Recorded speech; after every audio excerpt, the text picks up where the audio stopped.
आतिशलाल यादव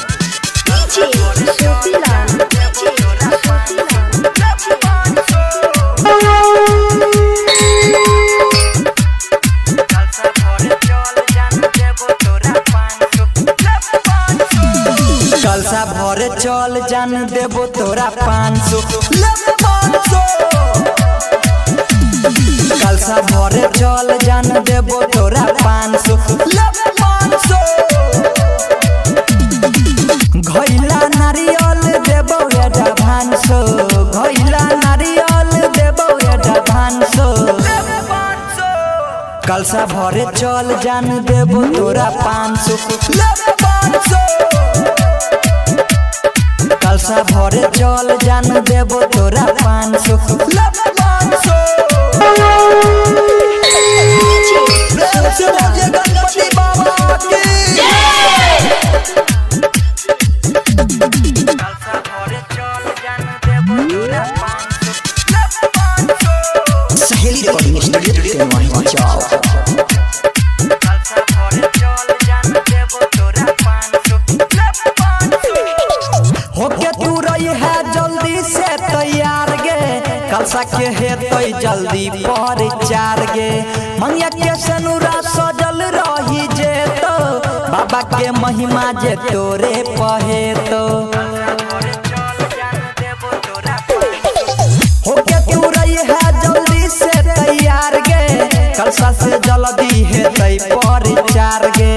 मंगिया के सनुरा सजल रही जे तो बाबा के महिमा जे तोरे पहे तो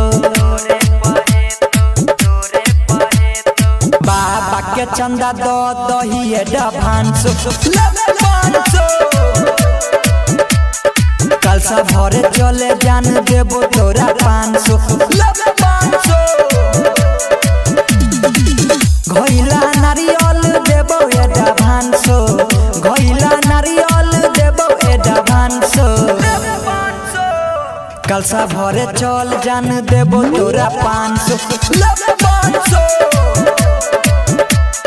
कलसा भरे चल जान देबो तोरा 500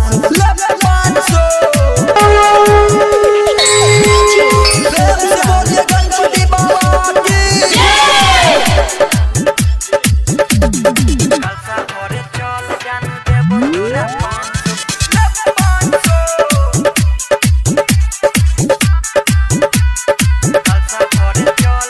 देबो तोरा 500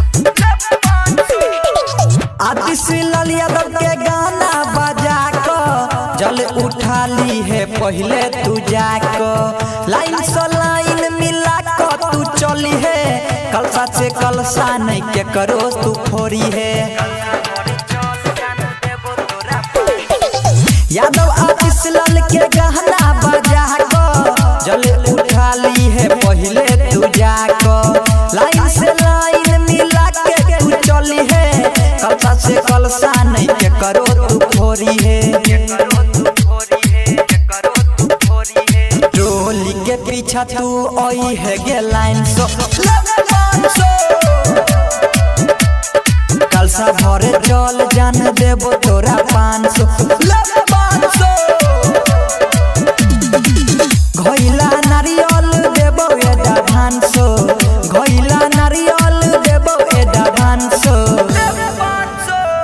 कलसा भरे चल जान देबो तोरा 500 कलसा भरे चल जान देबो तोरा 500 सहेली रिकॉर्डिंग स्टूडियो के वहीं जाओ।